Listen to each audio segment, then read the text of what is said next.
My glasses. When we're developing these movies, I always ask the art department to break down the script and understand all the props and all the set pieces and so forth that we're going to need, but also go back to the novels, because even if it's not been included in the script, Dan is so specific and so detailed that it's a great resource. Each one had to operate on a couple of levels. It had to provide the clues that we needed to move the mystery. It just gives the movie a kind of a density and makes it fun to watch. We go in there, like that. Is that too close? Prop master is responsible for everything the actors pick up and touch in the film. So everything from rings and watches and eyeglasses to brands and books and guns, anything that's scripted. So it's hard to draw. Good day. Bounce it off the cobblestone. Come on.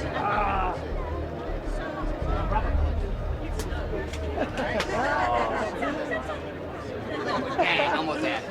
Well, my job is really fun because it's a kind of department of its own, but we interact with every other department. And although we prepare everything and we make all the props and rent all the props and find all the props, we're also on set all the time. So we also have really close relationships with the director in preparation and during shooting. And so it's a very frontline job.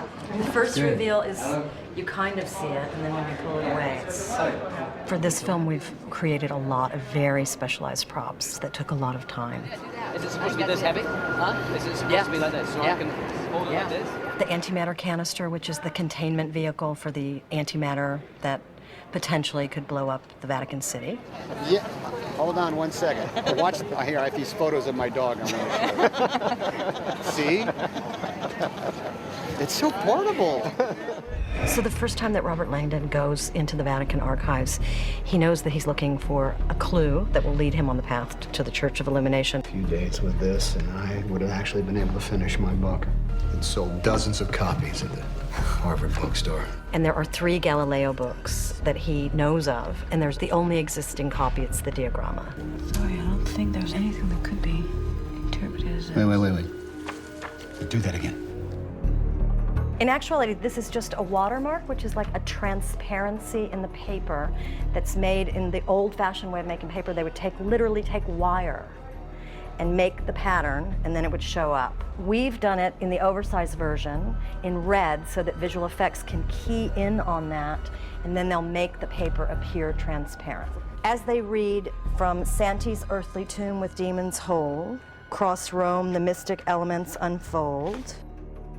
The path of light is laid, the sacred text. Let angels guide you on your earthly quest. What does this say in Italian right here next? Ecstasy of St. Teresa right there. So this is the book that we created for the Vatican archives the second time that Robert Langdon goes to the archives. We have a Vatican symbol on the front, and we created all of this by hand with an artist named Andrea DePasso, an amazing illustrator. She did all the writing, all the pieces, everything in it is all done by hand. And then modified in the computer, all the aging is created in the computer.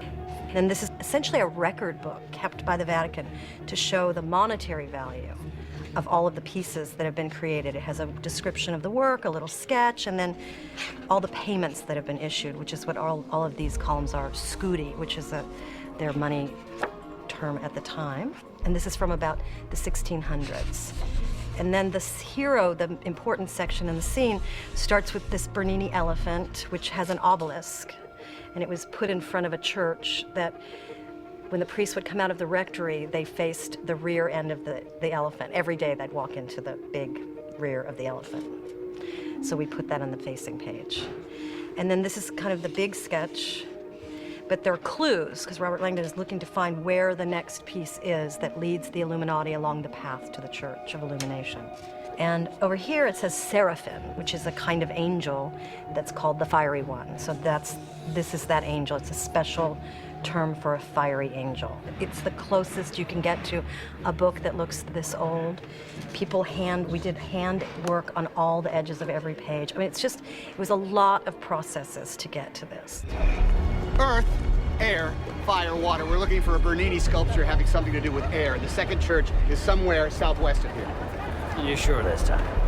I need a map showing all the churches of Rome.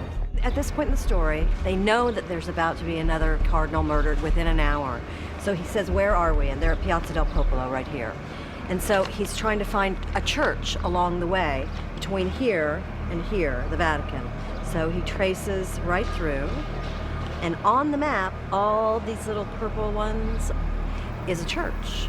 This is a real map, but Ron felt that you couldn't really read the churches well enough, so we went in and we made all the little crosses darker, and we took all the churches and we made a black outline just so that it would pop a little bit easier. And as you can see, there's a church almost everywhere you look. There's every purple square with a cross is a church. Purple areas with these black crosses represent the churches. Of course, in the car, we just did a big close-up with my friend Tom, very carefully, showing the map really well. Where is the Santa Maria del Popolo, the first altar of science? Santa Maria del Popolo. Yes. What? Thank you. This is a real map again, but we created a different cover because we wanted it to say fuoco, which is fire in Italian. Wait. Cross Rome. The poem must mean literally cross Rome. At this point, he's near Piazza Barberini, which is over in this area.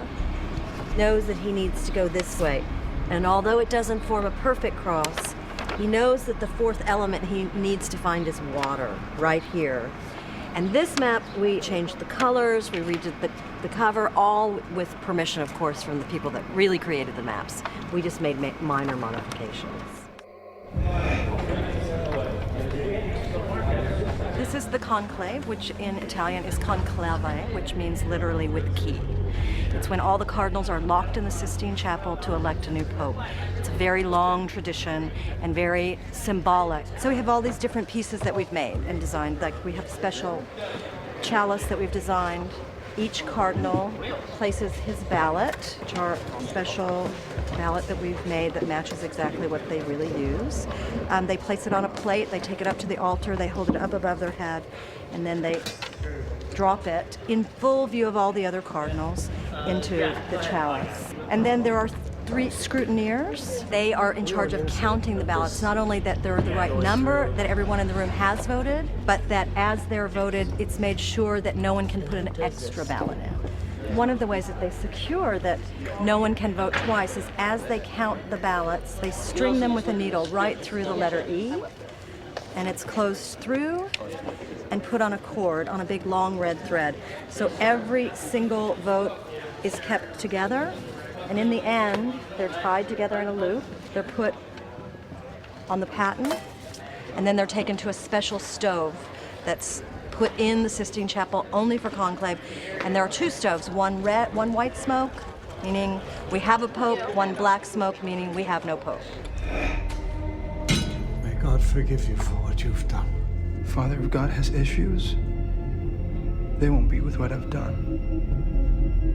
They will be with what I'm about to do. Well, these brands are actually one of the key story points in the movie, and they were taken from the book and designed by John Langdon, who is an ambigram artist, and Alan Cameron, our production designer, and they were made by another prop master whose name is David Balfour, who's from England. And so, although the original symbols, with the exclusion of this one, are John Langdon's work, all of the detail, like the handle, and there's a pentagram, one of the symbols of the Illuminati on the handle, they were made in England. And then here, we made, our special effects department made a special illuminated one, which we used for kind of a visual effects shot, but it gives illumination to the face. And it also gives in an over-the-shoulder shot an opportunity for our visual effects department to key into this and make it look like it's a glowing red, hot brand. Put it away. And then we also made here the case for the brands, which is the very final key. It's how Robert Langdon and Vittoria figure out there's one brand that's missing from the box, and that's what sends them on their final journey to try and solve the mystery. There's a 5th brand. It's not an anagram, it's just 2 cross keys. It's supposed to be from the 1600s. So we wanted it to be a very kind of ordinary case so that the Illuminati, if they were traveling through Rome, they could carry this box and not be noticed. And then we aged it. Everyone was scraping on it. Alan Cameron, our production designer, was working, our standby painter, all the prop department members, even Ron Howard got in at the end, and he did a little scratching so that he could have been part of it. It was really fun to try and make it look really, really old. It took most things from His Holiness. And then in the very last scene of the film, they give Robert as a gift this box, which has the papal symbol on it. We can't use the papal symbol on anything because the Vatican copyrights everything.